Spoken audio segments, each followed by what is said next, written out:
সাইকেলে ঘুরছি আর সাইকেলে সারা বাংলাদেশ ভ্রমণের আজ আমার আর এই 42তম দিনে আছি ঠাকুরগাঁয়ের নবগঠিত উপজেলা রুহিয়ার পাটিয়াডাঙ্গি উচ্চ বিদ্যালয়।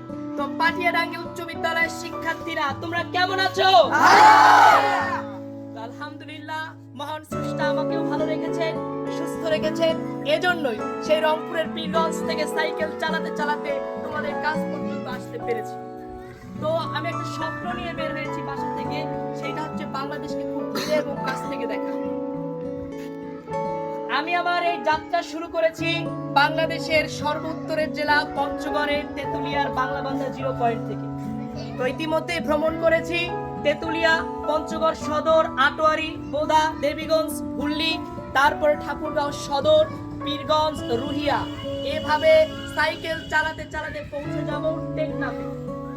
শুধু যে সাইক্লিং করছি এমন না, এই দেশের শিক্ষার্থী জনসাধারণ সবার কাছে আমি একটা মেসেজ নিয়ে যাচ্ছি, সেটা হচ্ছে ইফ নেচার সারভাইভস উই সারভাইভ। প্রকৃতি বাঁচলে আমরা বাঁচবো। বেশি বেশি গাছ লাগাবো এবং গাছের যত্ন নেব। শুধু কি গাছ লাগালেই হবে? অনেকে গাছ লাগাই কিন্তু গাছের কেউ যত্ন নেই না। আজকে গাছ লাগালাম, সকালে উঠে দেখি, কাল সকালে উঠে দেখি গাছটা খেয়ে ফেলছে গরু ছাগল। গাছ একটা যদি গাছ লাগাই, ওই একটা গাছকেই বাঁচানোর চেষ্টা করব এবং পরিষ্কার পরিচ্ছন্নতার দিকে বেশি বেশি নজর রাখব।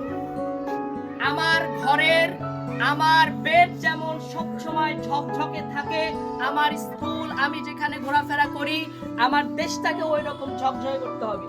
হাজার হাজার শিক্ষার্থী মানুষের দায়িত্ব একজন পরিচ্ছন্ন কর্মীর নয়, আমাদের সবার দায়িত্ব। এই এত ছোট্ট একটা দেশের বিশাল সংখ্যক যে মানুষ, এই মানুষের ময়লা কিন্তু সিটি কর্পোরেশন আর পৌরসভার দ্বারা শুধু সম্ভব নয়। হয়তো তোমার বাড়ির ময়লা পৌরসভা বা সিটি কর্পোরেশনের মানুষ নিয়ে অনেক সময় রাস্তার ধারে ফেলে এবং আমরাই যখন রাস্তা দিয়ে চলাচল করি, ওই দুর্গন্ধে কিন্তু আমরা ওই রাস্তায় চলাচল করতে পারি না। তো আমরা যে কোনো ধরনের খাবার খেতে পারি, টিস্যু ব্যবহার করলে সেই টিস্যু ব্যাগে রাখবো। যে কোনো খাবারের যেটা ফেলে দেওয়ার জিনিস, সেটাও আমরা ক্যারি করব। যেখানে সেখানে ময়লা ফেলবো না, বরং কেউ যদি ফেলেও ভুলবশত আমরাই সেটা তুলে নেব, যাতে মানুষের মধ্যে একটা পরিবর্তন আসে। যে আমি একটা ময়লা ফেললাম, সেই ময়লাটা একজন ময়লা ফেললো, সেই ময়লাটা তুমি তুলে নিলা, অথবা তাকে সুন্দরভাবে বুঝিয়ে বলতে হবে।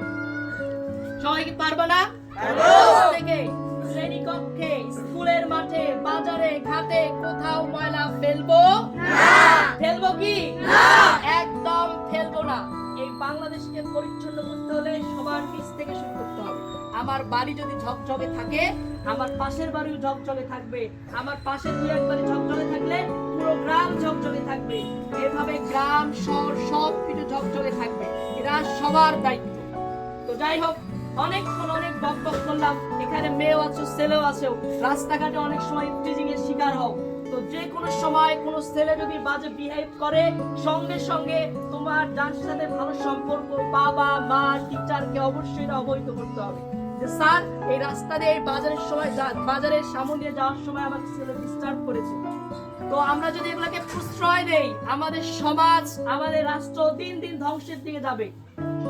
এই দায়িত্ব তুমি যদি চুপ করে থাকো, তার মানে তুমি তোমার পরিবার, সমাজ কেউ নষ্ট করার জন্য তুমিও তার জন্য দায়ী।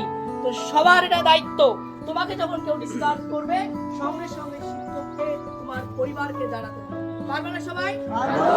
তো যাই হোক, পরিষ্কার পরিচ্ছন্নতা, গাছ লাগাবো, প্রকৃতির পরিবেশের যত্ন নেব এবং সবাই একটা সুন্দর বাংলাদেশের স্বপ্ন দেখবো, যাতে আমাদের হাত ধরে আগামী প্রজন্মের যে সন্তানেরা আছে সুন্দরভাবে এই বাংলাদেশের টাটা দে।